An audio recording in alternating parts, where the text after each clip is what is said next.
हिमालय की गोदी में स्थित भगवान शिव को समर्पित अमरनाथ का मंदिर हिंदुओं के सबसे प्रमुख तीर्थ स्थलों में से एक है, जिससे लाखों करोड़ों भक्तों की आस्था जुड़ी हुई है। ये पवित्र तीर्थराज श्रीनगर के उत्तर पूर्व में 135 किलोमीटर दूर स्थित है, जिसकी समुद्र तल से ऊंचाई करीब 13,600 फुट है। इस पवित्र गुफा की लंबाई 19 मीटर, चौड़ाई 16 मीटर और ऊंचाई 11 मीटर है। भगवान शिव के इस प्रमुख अमरनाथ गुफा में भगवान शंकर और माता पार्वती के अमरत्व का रहस्य बताया गया था, इसलिए इस पवित्र स्थल को तीर्थों का तीर्थ भी कहा जाता है। इस पवित्र गुफा के दर्शन करने से भक्तों की सभी मुरादें पूरी होती हैं। हालांकि इसके दर्शन बेहद दुर्लभ हैं। बड़ी मुश्किलों के बाद भक्तगण इसके दर्शन करने के लिए यहाँ पहुँचते हैं। इस पवित्र मंदिर का अपना एक ऐतिहासिक और पौराणिक महत्व है। हिंदुओं के इस पवित्र गुफा की यही विशेषता है कि यहाँ हर साल बर्फ से बेहद सुंदर शिवलिंग बनता है, इसलिए इसे बर्फानी वाले बाबा, स्वयंभू हिमानी शिवलिंग आदि के नाम से भी जाना जाता है। इस पवित्र हिमलिंग के दर्शन करने दूर दूर से भक्तजन यहाँ पहुँचते हैं। अमरनाथ की यात्रा पूरे साल में करीब 45 दिन की होती है, जो ज्यादातर जुलाई और अगस्त के बीच में होती है। आषाढ़ पूर्णिमा से लेकर भाई बहन के पावन पर्व रक्षाबंधन तक होने वाले पवित्र हिमलिंग दर्शन के लिए दुनिया के कोने कोने से शिव भक्त अमरनाथ यात्रा पर जाते हैं। तो चलिए जानते हैं इस पवित्र तीर्थ स्थल के बारे में। इस गुफा के चारों तरफ बर्फीली पहाड़ियां हैं, बल्कि यह गुफा भी ज्यादातर समय पूरी तरह से बर्फ से ढकी हुई होती है और साल में एक बार इस गुफा को श्रद्धालुओं के लिए खुला भी जाता है। हजारों लोग रोज अमरनाथ बाबा के दर्शन के लिए आते हैं और गुफा के अंदर बनी बाबा बर्फानी को मूर्ति को देखने हर साल लोगों भारी मात्रा में आते हैं।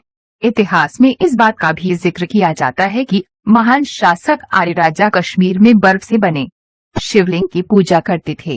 रजतरंगिनी किताब में भी इसे अमरनाथ या अमरेश्वर का नाम दिया गया है। कहा जाता है कि 11वीं शताब्दी में रानी सूर्यमती ने त्रिशूल, बनालिंग और दूसरे पवित्र चिन्हों को मंदिर में भेंट स्वरूप दिए थे। अमरनाथ गुफा की यात्रा की शुरुआत प्रजाभट्ट द्वारा की गई थी। इसके साथ साथ इतिहास में इस गुफा को लेकर कई दूसरे कथाएं भी मौजूद है।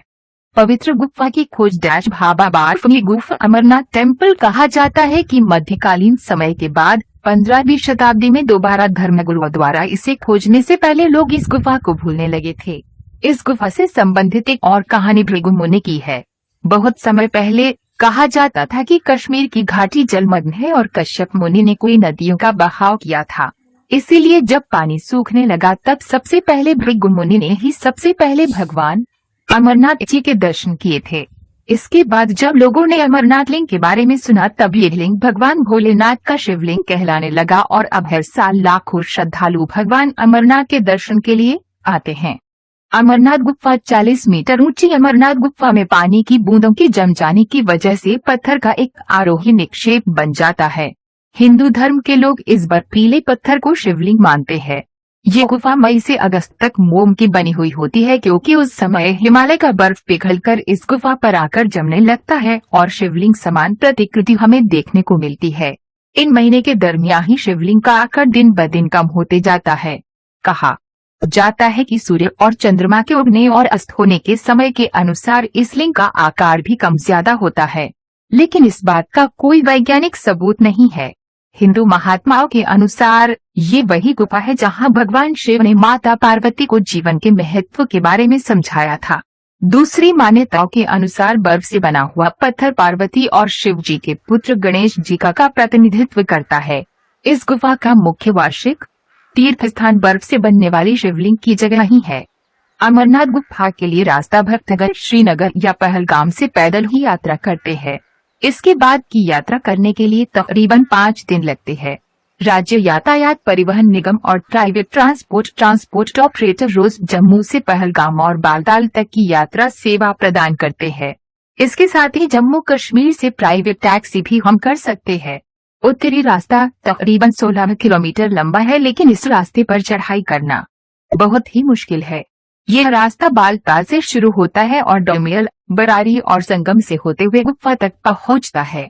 उत्तरी रास्ते में हमें अमरनाथ घाटी और अमरावती नदी भी देखने को मिलती है, जो अमरनाथ ग्लेशियर से जुड़ी हुई है। कहा जाता है कि भगवान शिव पहलगाम, बेलगांव में नंदी और बैल को छोड़ गए थे। चंदनवाड़ी में उन्होंने अपनी जटाओं से चंद्र को छोड़ा था और शेषनाग सरोवर के किनारे उन्होंने अपना सांप छोड़ा था। महागुनास महागणेश पहाड़ी पर्वत पर उन्होंने भगवान गणेश को छोड़ा था। पंचतारनी पर उन्होंने 5 तत्व धरती, पानी, हवा, आग और आकाश छोड़ा था और इस प्रकार दुनिया की सभी चीजों का त्याग कर भगवान शिव ने वहां तांडव नृत्य किया था और अंत में भगवान देवी पार्वती के साथ पवित्र गुफा अमरनाथ आए थे। अमरनाथ गुफा यात्रा का हिंदुओं के लिए यहाँ भगवान अमरनाथ बाबा का मंदिर प्रसिद्ध और पवित्र यात्रा का स्थान है। कहा जाता है कि 2011 में तकरीबन 635,000 लोग यहाँ आए थे और ये अपने आप में ही एक रिकॉर्ड है। यही संख्या 2012 में 6,25,000 और 2013 में 3,50,000 थी। श्रद्धालु हर साल भगवान अमरनाथ के 45 दिन के उत्सव के बीच उन्हें देखने और दर्शन करने के लिए पहुंचते हैं। ज्यादातर श्रद्धालु जुलाई और अगस्त के महीने में श्रावणी मेले के दरमियान ही आती है। इसी दरमियान हिंदुओं का सबसे पवित्र श्रावण महीना भी आता है। अमरनाथ की यात्रा जब शुरू होती है तब इसे भगवान श्री अमरनाथ जी का प्रथम पूजन भी कहा जाता है। पुराने समय में गुफा की तरफ जाने का रास्ता रावलपिंडी पाकिस्तान से होकर गुजरता था, लेकिन अब हम सीधे ट्रेन से जम्मू जा सकते हैं। जम्मू को भारत का विंटर कैपिटल, ठंड की राजधानी भी कहा जाता है। इस यात्रा का सबसे अच्छा समय गुरुवार पूर्णिमा और श्रावण पूर्णिमा के समय में होता है। जम्मू कश्मीर सरकार ने श्रद्धालुओं की सुख सुविधाओं के लिए रास्ते भर में सभी सुविधाएं उपलब्ध करवाई है ताकि भक्तगण आसानी से अपनी अमरनाथ यात्रा पूरी कर सके। लेकिन कई बार यात्रियों की यात्रा में बारिश बाधा बनकर आ जाती है। जम्मू से लेकर पहलगाम 7,500 फीट तक की बस सेवा भी उपलब्ध है। पहलगाम में श्रद्धालु अपने सामान और कपड़ों के लिए कई बार कुली भी रखते हैं। वहाँ हर कोई यात्रा की तैयारियां करने में ही व्यस्त रहता है। इसी के साथ सूरज की चमचमाती सुनहरी किरणें जब पहलगाम नदी पर गिरती है तब एक मनमोहक दृश्य भी यात्रियों को दिखाई देता है। कश्मीर में पहलगाम मतलब है धर्मगुरुओं की जमीन। अमरनाथ यात्रा आयोजक आधिकारिक तौर पे यात्रा का आयोजन राज्य सरकार श्री अमरनाथ यात्रा बोर्ड के साथ मिलकर करती है। सरकारी एजेंसी यात्रा के दौरान लगने वाले सभी सुख सुविधाएं श्रद्धालुओं को प्रदान करती है, जिनमें कपड़े, खाना, टेंट, टेली कम्युनिकेशन जैसी सभी सुविधाएं शामिल है। अमरनाथ हिंदी के 2 शब्द अमर मतलब अनश्वर और नाथ मतलब भगवान को जोड़ने से बनता है। एक पौराणिक कथा के अनुसार जब देवी पार्वती ने भगवान शिव से अमृतत्व के रहस्य को प्रकट करने के लिए कहा, जो वे उनसे लंबे समय से छुपा रहे थे, तब यह रहस्य बताने के लिए भगवान शिव पार्वती को हिमालय की इस गुफा में ले गए ताकि उनका यह रहस्य कोई भी ना सुन पाए, और यही भगवान शिव ने देवी पार्वती को अमृतत्व का रहस्य बताया था। सुरक्षा हर साल उजारो सेंट्रल और राज्य सरकार के पुलिसकर्मी श्रद्धालुओं की सुरक्षा में तैनात रहते हैं। जगह जगह पर सेनाओं के कैंप भी लगे हुए होते हैं। सुविधाएं गुफा के रास्ते में बहुत सी समाज सेवी संस्थाएं श्रद्धालुओं को खाना, आराम करने के लिए टेंट या पंडाल की व्यवस्था करते हैं। यात्रा के रास्ते में 100 से भी ज्यादा पंडाल लगाए जाते हैं, जिन्हें हम रात में रुकने के लिए किराए पर भी ले सकते हैं। निचले कैंप से पंचतारनी गुफा से 6 किलोमीटर तक की हेलीकॉप्टर सुविधा भी दी जाती है।